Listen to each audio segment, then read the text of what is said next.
Winter, 1944. Somewhere in the outskirts of Naples, the morning air cuts like glass. Frost hangs over a field that had once been a schoolyard, now fenced, patrolled, and turned into a makeshift prisoner camp. Rows of Italian women prisoners stand motionless, their breath rising in pale clouds.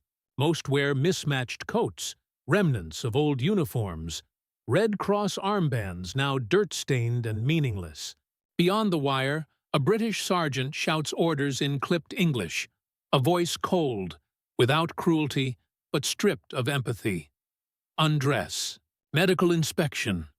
The translator's words slice through the silence. No one moves. The women glance at one another. Nurses, auxiliaries, clerks, once symbols of duty and national pride, now reduced to trembling figures beneath a gray sky. The command isn't about cleanliness or security. It's about control, about the quiet power one side holds over another when everything, country, honor, and name, has already been taken. The moment stretches endlessly, and in that stillness, history captures one of war's most overlooked humiliations, the surrender of dignity itself. September 1943. Italy, once parading under Mussolini's banners of empire and destiny, was collapsing from within. The Axis dream had rotted, not with a single battle, but with exhaustion, starvation, and disbelief. In Rome, whispers of surrender drifted through military corridors. In Sicily and the south, Allied troops were already ashore, advancing through villages that had seen both German and Italian flags raised in the same month. Then, on September 8th, the announcement came. Italy had signed an armistice with the Allies. For millions of Italians in uniform, the message was chaos itself. Overnight, friends became enemies, and enemies became captors. The German army, once their ally, turned swiftly and ruthlessly against them. Operation Axa began. Italian divisions were disarmed, rounded up, and deported by the hundreds of thousands. Men were sent to forced labor camps in Germany. But among the chaos, another group, smaller, less documented, was swept into the same tide. The women who served. They were not frontline soldiers, but their service had been real. In hospitals, wireless stations, and supply convoys, Italian women worked as nurses, orderlies, clerks, cooks, and signal operators. Many belonged to the Corpo di Assistenza Militare per le Donne, (KM), the Women's Military Assistance Corps, created to support troops with medical and logistical aid. Others were Red Cross volunteers, trained to move between field hospitals under the Geneva emblem. Their role had been encouraged by propaganda as service to the fatherland. But when the armistice shattered that fatherland, these same women were left without protection or command. Within hours of the surrender, confusion reigned. Some units loyal to the new Italian government, under Marshal Badoglio, tried to align with the Allies. Others, especially in the north, remained under fascist control or were seized by the Germans. The women in uniform, too, found themselves stranded in the middle of that fracture. For them, the front lines were not drawn by bullets, but by ideology and geography. A nurse stationed in Naples might be captured by the British within days. A radio operator in Trieste could be detained by German forces and branded a traitor. The conditions of captivity varied wildly. Allied-run detention centers were typically temporary and bureaucratic, processing stations for surrendering Italians. The German-run camps were far harsher, especially for those labeled Italians who betrayed the Reich. Yet, whether in Allied or Axis hands, female prisoners faced a paradox the Geneva Convention had barely anticipated. They were neither soldiers nor civilians. Their uniforms invited suspicion. Their gender, intrusion. By late 1943, reports from the Allied Military Government, AMG, mention groups of Italian female auxiliaries held for screening. The process meant interrogation, identity verification, and, in some cases, compulsory medical inspection. In theory, this was to prevent disease and confirm military status. In reality, the scenes often carried undertones of humiliation, born not from policy, but from imbalance of power. These women had served an army that no longer existed. Their government had fallen. Their leader had been rescued by German paratroopers. The only authority they faced now came through the voice of foreign officers, men who saw them as curiosities, collaborators, or liabilities. In the barracks of captured camps, whispers spread, stories of inspections, of orders that went beyond procedure, not torture, not assault, but the slow erosion of personhood. Each command, each forced inspection, chipped away at the idea that these were once uniformed servants of a nation. For many, the collapse of Italy was not simply the fall of a regime. It was the moment when identity itself, soldier, woman, Italian, became suspect. The echo of that collapse carried far beyond the battlefields. It followed them into makeshift tents, into the cold dawn roll calls, into that fateful morning in Naples, where, standing silent before their captors, they would be told to undress. The capture of Italian women after the armistice became one of the least recorded aspects of the Second World War. While millions of Italian men were rounded up as Italian military, internees, IMIs, and sent to German labor camps, smaller, scattered groups of women were detained in transit centers, hospitals, and improvised Allied compounds across southern Italy, North Africa, and the Mediterranean islands. They were not always captured in battle. Many were nurses and auxiliaries who refused to abandon their patients, staying in field hospitals that changed hands overnight. Others were clerks and radio operators stationed with army units who simply followed the chain of command until it disappeared. When Allied forces entered their sectors, these women were classified as enemy personnel, to be disarmed, searched, and processed. In theory, the Geneva Convention recognized female prisoners as non-combatant military personnel, entitled to protection and humane treatment. In practice, these regulations had never been tested at scale. Allied officers had little experience managing women in uniform from a fallen enemy nation. The protocols were improvised. In some British-run camps, Italian women were kept separate from male POWs, quartered in abandoned schools or depots under light guard. The official reason, hygiene and order. The unspoken reason, unease. A sense that these prisoners blurred the boundaries of war itself. To the guards, the women represented contradiction. They were enemies, yet non-threatening. Soldiers, yet not quite soldiers. Their presence challenged deeply rooted military norms, where war was a male domain and captivity an expected risk of combat. For the women, this contradiction carried a heavy emotional weight. Letters later smuggled or remembered after release described the emotional dissonance of captivity. They treated us not with cruelty, but with eyes that saw us as strange beings, something neither enemy nor woman, but both, recalled one Italian Red Cross nurse held near Bari in late 1943. The first shock for many came during processing. All prisoners, regardless of gender, were ordered to surrender their equipment, personal belongings, and uniforms.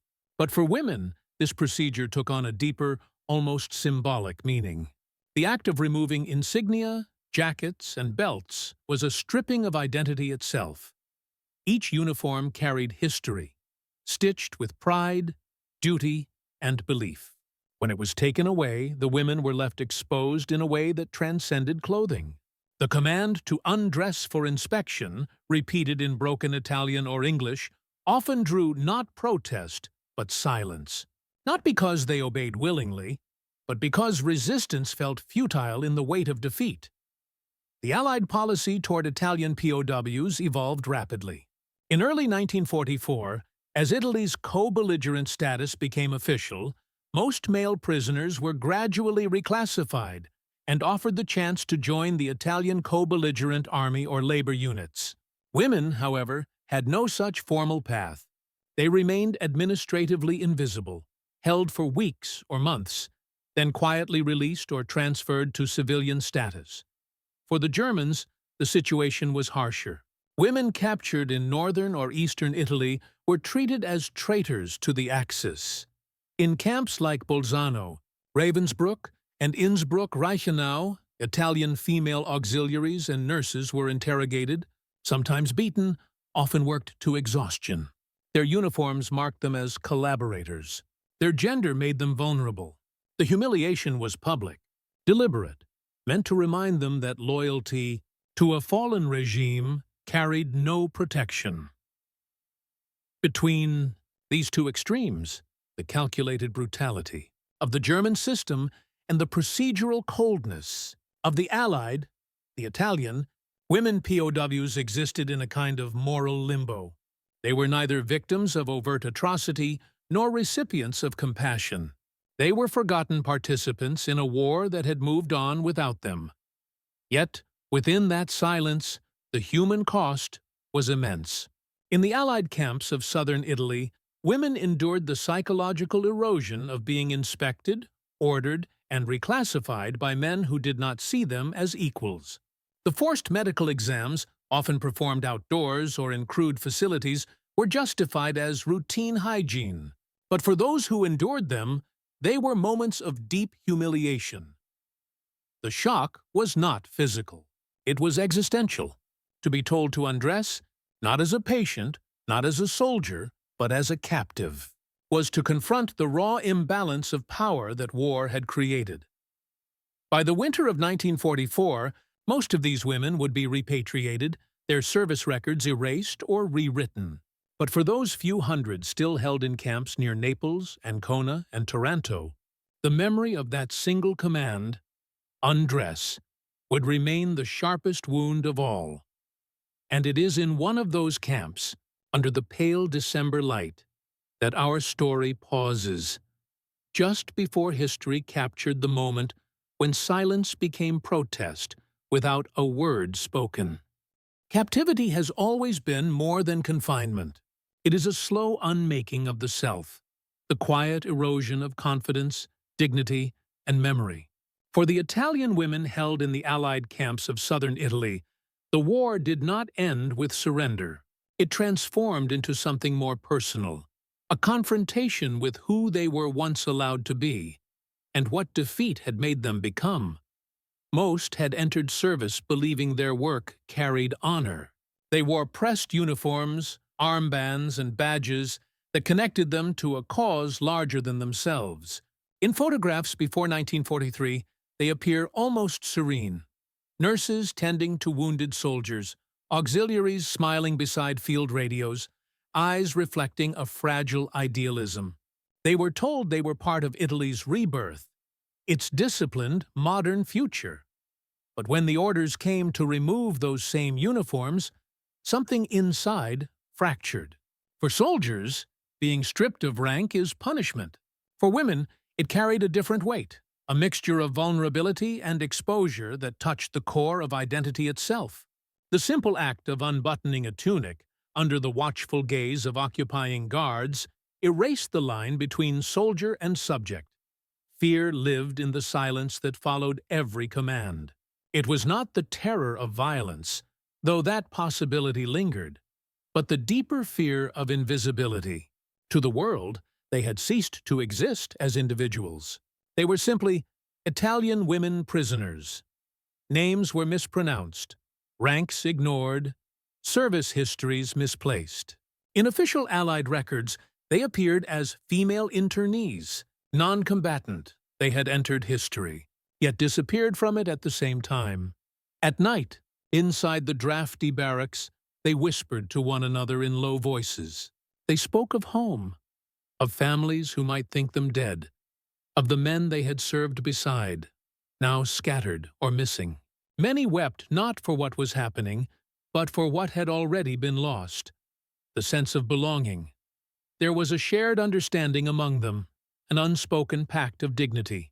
They tried to keep routines, washing their faces with tin cups of cold water, braiding hair, mending torn clothes. These gestures became small acts of resistance, a way of proving that they were still human, still capable of choice. Psychologists studying post-war testimonies from female POWs noted a recurring theme: shame without guilt. They had done nothing wrong, yet they carried a sense of moral injury. Their shame came not from the inspection itself, but from the helplessness of obeying it. One nurse later recalled in a Red Cross interview, "It was the moment I realized I was no longer a nurse, no longer a woman, only a number. The sky above us looked the same, but we were not." This psychological dislocation was not unique to them. It echoed across all war zones, but for these Italian women, it came with a cruel irony. They had served a nation that had ceased to exist, fought for a symbol that had been torn down. Each day inside the camp blurred into the next. Morning roll calls, inspections, distribution of food. These became rituals of survival. And yet within that monotony, fear persisted. Not of death, but of being forgotten. To endure captivity required a kind of emotional discipline that few historians have fully recognized. They could not fight, they could not flee, and they could not speak out. Their only weapon was composure, the refusal to break under observation. When ordered to undress, they stood motionless, not out of obedience, but as the last act of control they could exercise.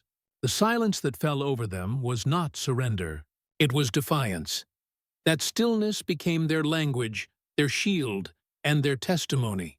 In that moment, they preserved what the war could not take: their collective dignity, hidden behind lowered eyes and trembling hands. The memory of that day, of boots crunching on frozen earth, of coats falling to the ground, stayed with them long after their release. Some never spoke of it. Others buried it beneath post-war silence, knowing that history would rarely ask what happened to the women who served and surrendered. Yet within that silence lies one of the most haunting truths of war. Victory and defeat may be recorded in books, but the loss of dignity, quiet, unseen, and deeply human, never makes it to the final report. When Italy signed the armistice with the Allies on September 8, 1943, the war did not simply change sides, it split the Italian soul. To the Allies, Italy was no longer an enemy, but not yet a friend. To Germany, it became a nation of deserters and betrayers. Caught in between were the soldiers and auxiliaries, men and women alike, who had served under the fascist flag just days earlier. The shift was instantaneous and merciless. German commanders wasted no time in executing Operation Achse, seizing control of Italian territories and disarming their former comrades. Within 2 weeks, more than 800,000 Italian troops were captured and deported to Germany as Italian military internees, a term invented to deny them the protections of POW status. For male soldiers, the transformation from ally to prisoner was brutal, but for female personnel, it was bewildering. Their loyalty, once praised by both German and Italian propaganda, became a mark of suspicion. The same German officers who had commended their service as auxiliaries now looked at them with contempt. Not because they had fought, but because they had not resisted enough. In the eyes of the Nazi regime, betrayal had no gender. Women who had worn Italian uniforms were assumed to share in their government's treachery. Many were detained under administrative orders, not for crimes, but for association. In camps across Austria, Poland, and northern Italy, Italian women were placed alongside captured partisans, Jews, and civilian suspects. To the guards, all were the same: enemies of the Reich. On the Allied side, the reaction was more complex, but no less alienating. The British and Americans, though formally accepting Italy as a co-belligerent, could not forget that only months before, Italian troops had fought fiercely against them in North Africa and Sicily. Suspicion lingered. Every Italian uniform still looked like the enemy's. Female POWs encountered a subtler form of prejudice, born not from vengeance, but from discomfort. To Allied officers raised in strictly male military cultures, the presence of uniformed women on the opposing side was unsettling. They were not treated as soldiers, yet not protected as civilians. Their capture was handled through improvised measures, holding them temporarily for questioning, subjecting them to medical exams, then releasing them when convenient. In some reports, officers even questioned whether Italian women had really served, implying that their uniforms were theatrical or symbolic. This reflected a deeper bias, the disbelief that women could belong to the machinery of war. Thus, their captivity became not just physical, but ideological, a challenge to the very notion of what a prisoner of war could be. Moral confusion surrounded their treatment. For the Germans, punishing these women reinforced loyalty through fear. For the Allies, detaining them reflected the awkward morality of victory, the power to command without cruelty, yet without empathy. In both systems, the women were objects of procedure rather than participants in justice. This ambiguity mirrored the larger collapse of Italy itself. The country was split in two: the Kingdom of the South, aligned with the Allies, and the Italian Social Republic, RSI, in the north, a puppet regime sustained by Hitler. Italians were fighting Italians, brother against brother, ideology against ideology. For women who had served, this division tore through personal lives. Some were branded traitors by one side, heroes by the other. None found peace. After the war, the political narrative of Italy's liberation had little space for them. The new republic celebrated partisans and resistance fighters, not those who had worn the fascist uniform, even if they had done so out of duty or necessity. Many former auxiliaries burned their records, destroyed photographs, and never spoke of captivity again. History moved on, but the moral scar remained. The Allies rebuilt Italy. The Germans retreated. But for the women left in the ruins, the war had no clean ending. Their story fell into the shadows, suspended between guilt and innocence, honor and shame. In every photograph of liberation, the flags, the cheers, the marching soldiers, there is an invisible absence. The faces of those Italian women who stood in silence, ordered to undress, not as enemies or allies, but as reminders of a war that consumed everything, even certainty. It was this blurred morality, the space between punishment and mercy, justice and humiliation, that defined their captivity. And it is within that tension that the moment of our story's climax unfolds. Morning again. The same yard, the same frost clinging to barbed wire. But this time, the silence feels heavier, as if the cold itself is listening. The women stand in line, 20 or 30 of them, shoulders touching, eyes forward. They have learned the rhythm of captivity, the timing of orders, the sound of boots before commands are given.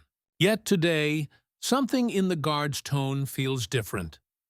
A British corporal approaches with a clipboard, followed by a military doctor and a translator. Behind them, a camera tripod stands half buried in mud, part of the Allied record-keeping system meant to identify prisoners. To the women, it looks like judgment made visible. The order comes clearly, flatly. Remove your outer garments. Medical inspection. The translator repeats it in stiff Italian. No one moves. For a long moment, the yard holds its breath. Then, one woman, a nurse, perhaps 30 years old, slowly unbuttons her coat. Her hands tremble, not from the cold, but from something deeper. The weight of knowing she has no choice. Others follow. The sound of fabric rustling becomes louder than the wind. There is no violence, no shouting, just procedure, cold, impersonal, necessary in the eyes of the officers. The doctor checks for lice, disease, and injury. Notes are made. Numbers are recorded. But the meaning of that inspection is not medical. It is symbolic, a stripping away of everything that once defined them. For the men in charge, it is paperwork. For the women, it is the collapse of self-respect in real time. Every second feels longer than the last. They look at one another, trying to find courage in familiar faces. Some close their eyes, others stare past the guards, fixing their gaze on the gray horizon. The ground beneath them is wet, freezing through worn boots. One by one, their uniforms fall into piles. Badges, belts, caps, coats. The remnants of an army erased. One woman, a radio operator from Florence, whispers under her breath, "We served." We obeyed. Why this? No one answers. Even the translator avoids their eyes. The inspection lasts less than 20 minutes. But those minutes stretch like an eternity. The humiliation lies not in what is seen, but in being seen without recognition. Exposed not as women, not as soldiers, but as defeated symbols of a broken nation. When it ends, they are told to redress. No apology, no acknowledgement. Only another order. You may proceed. The women dress in silence, hands stiff, faces expressionless. But inside, something irreversible has shifted. What the guards considered a routine inspection would become a defining scar, one that none of the women would speak of publicly. Not because they were forbidden, but because language itself could not hold the weight of that humiliation. In the following days, they resumed their chores, cooking, cleaning, helping the camp nurses. To an outsider, life seemed to return to normal. But inside that small compound, something had broken. The camaraderie that had once carried them through fear was now mixed with shame. Not for what they had done, but for what they had endured. Years later, in fragmentary post-war testimonies collected by Italian Red Cross volunteers, one line appears repeatedly. It was not the hunger, nor the cold, that I remember most. It was the moment we were ordered to undress. That sentence, brief and unadorned, captures what the official reports never mentioned. It wasn't physical suffering that defined their captivity. It was the moment when they realized they no longer belonged to themselves. The inspection, simple and bureaucratic, had become a mirror reflecting the moral fractures of the entire war. Because in that courtyard, in that silence, victory and defeat traded faces. The victors, efficient and disciplined, appeared callous. The defeated, humiliated yet unbroken, appeared dignified. And as the guards walked away, the women stood still, holding their coats close, staring at the ground that had witnessed their surrender, not of country, but of dignity. That stillness would echo far beyond the camp fence, raising questions that no army command could easily answer. Officially, nothing unusual had happened. The British Field Command filed its daily report as always. Medical inspection of female POWs completed without incident. On paper, it was a moment of routine discipline. In reality, it was a wound that quietly exposed the contradictions of a world at war. The Italian women had been recorded as non-combatants, technically not soldiers, yet not civilians either. They existed in a limbo, the forgotten category of captivity. To the Allied administration, they were former enemies now under protection. To the women themselves, they were neither protected nor respected. After the inspection, rumors spread through nearby camps. Some officers questioned whether the procedure had been necessary at all. A few nurses in the British Medical Corps refused to take part, noting in private journals that there are ways to check for illness without breaking a woman's soul. But these objections never reached the higher command. The machinery of war had no vocabulary for moral discomfort. In internal memos, the justification remained simple: sanitation, health protocol, standard process. The files carried no mention of dignity, shame, or the emotional toll of exposure. The war's moral compass, already eroded by years of brutality, had no direction left for such subtleties. And yet, the act rippled outward. When Italian Red Cross officials later inspected the camp, they recorded the psychological state of the women as anxious, withdrawn, unusually silent. The British liaison dismissed it as fatigue. But one observer, a Swiss intermediary, noted something else. They no longer react to kindness, only to orders. That observation marked the true climax of the story. Not the inspection itself, but what followed. The quiet reprogramming of humanity. In stripping them, the war had stripped something far deeper. The trust that moral order could survive conflict. For the Allied officers, the act was administrative. For the women, it became a symbol of how easily victors could mirror the arrogance of their enemies. Some of the prisoners would later describe the event not in anger, but in disbelief. They had accepted defeat, captivity, even hunger, but not humiliation at the hands of those who claimed to fight for decency. It was, as one wrote years later, the moment we stopped believing in sides. In that sense, the inspection transcended its time and place. It revealed the thin line between duty and cruelty, between lawful command and moral blindness. When war ends, such moments rarely enter textbooks. They survive instead in fragments, a diary, a whispered recollection, a fading photograph of women standing in winter light, coats clutched to their chests, looking back. Historians now see that these minor incidents reflected the greater collapse of wartime ethics. The Allies had won militarily, but victory had demanded compromises that blurred their moral superiority. For the Italian women POWs, that cold morning was not just a humiliation, it was a revelation that the boundaries of compassion can vanish even among those who claim to defend it. In their silence lay a warning that history's loudest lessons often emerge not from battles, but from the quiet, procedural acts that reveal who we truly are when no one is watching. When the winter of 1944 gave way to the spring of 1945, the war that had shattered Europe was finally breaking apart.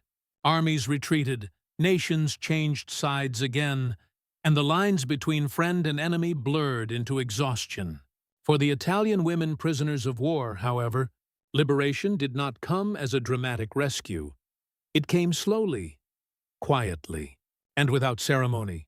Most of them were held not in the infamous prison camps of Germany, but in smaller Allied-run compounds scattered across North Africa, southern Italy, and even the British Isles.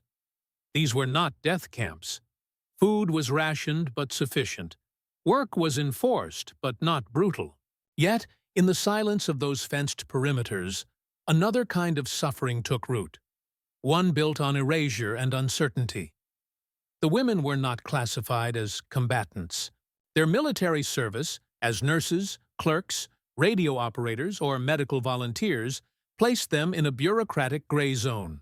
They were auxiliaries, neither soldiers nor civilians, and thus excluded from the clear rules that protected male POWs under the Geneva Convention. This ambiguity meant they had no formal channels to appeal, no guaranteed male contact, and no recognition of rank or service. Many spent months in limbo, unaware whether their families even knew they were alive. Letters, when allowed, were censored so heavily that only fragments of emotion survived. I am well. The days are long. The sea is near. Nothing more. By late 1945, as repatriations began, transport ships carried groups of Italian prisoners back across the Mediterranean. For men, there were ceremonies, speeches, flags, reunions. For women, there was only silence.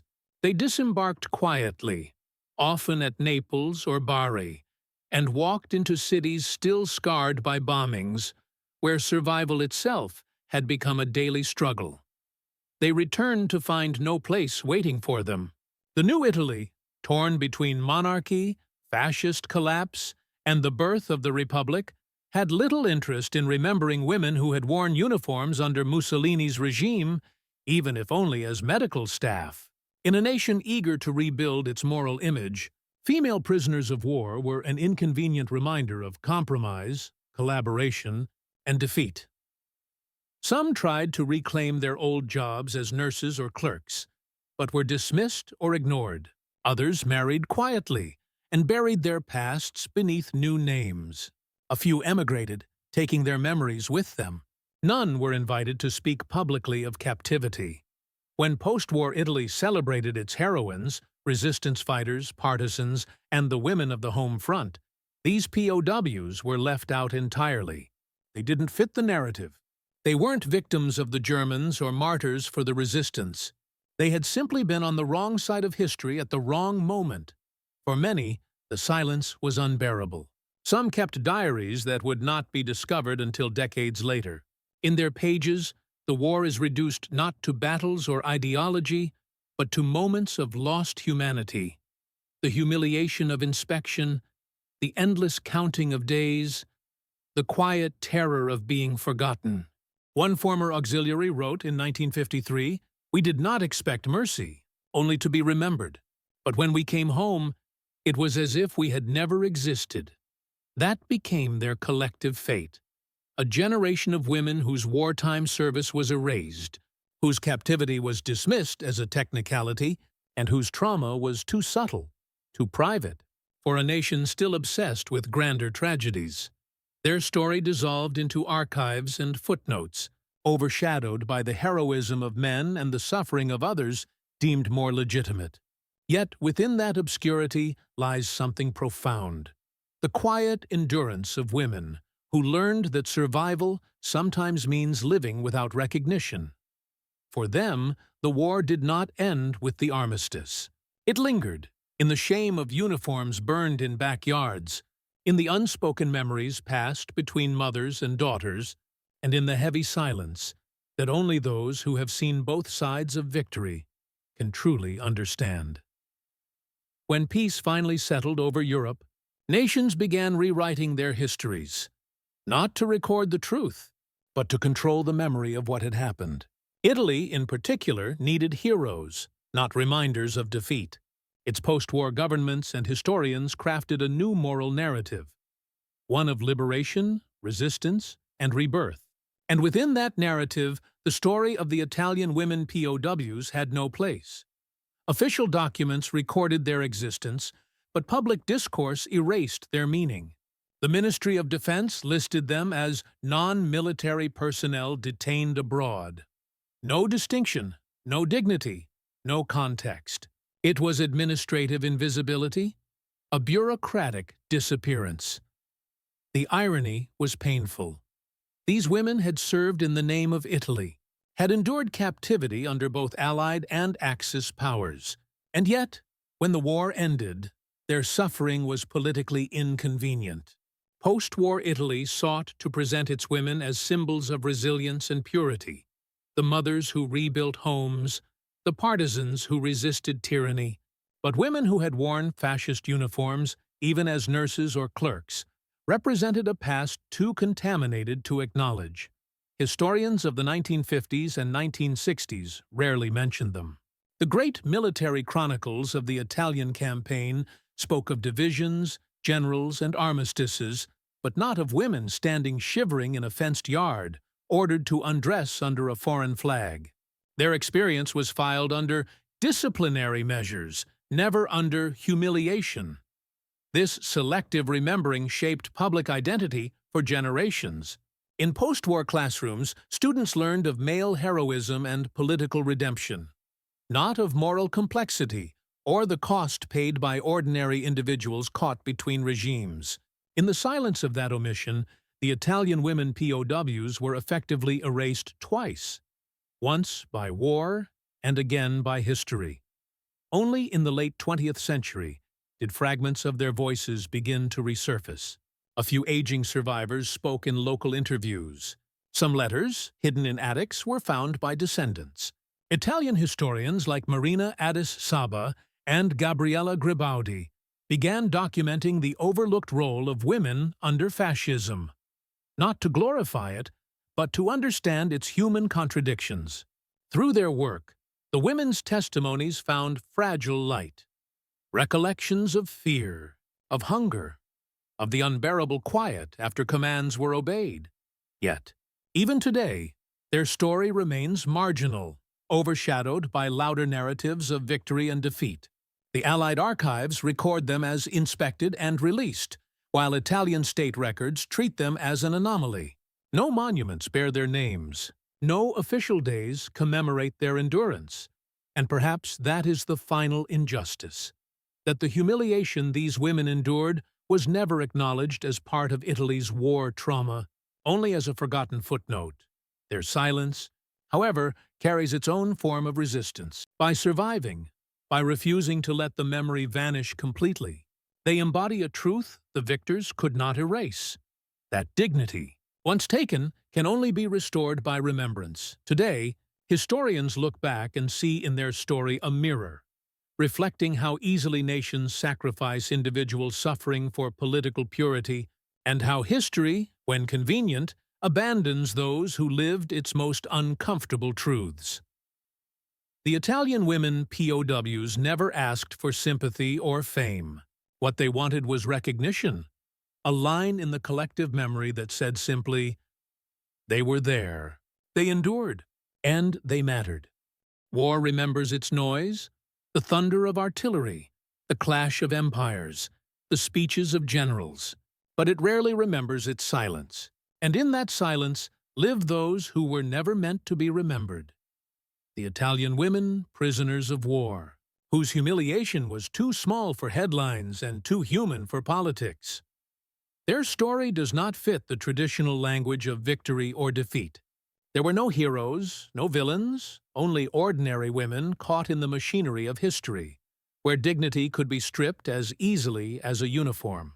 They did not die in battle, but something within them did. The belief that justice automatically belongs to the winning side. What their story reveals is simple and devastating, that even in a good war, decency was not guaranteed. Ideals blurred under the weight of fear, bureaucracy, and revenge. The Allies, the supposed liberators, became administrators of shame.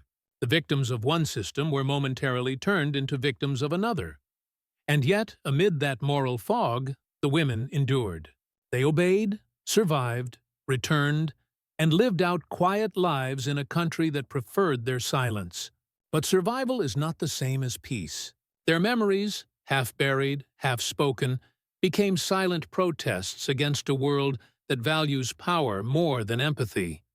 To remember them is not to reopen wounds. It is to understand that the wounds never truly closed. Every photograph of those camps, every faded record, carries a quiet lesson. That the measure of a civilization is not how it treats its enemies, but how it treats the defeated when no one is watching. History may forget names, but the moral echo remains. In the stillness of that winter morning, in the breathless cold where commands were followed and dignity was lost, one truth endures. The silence of those women still echoes.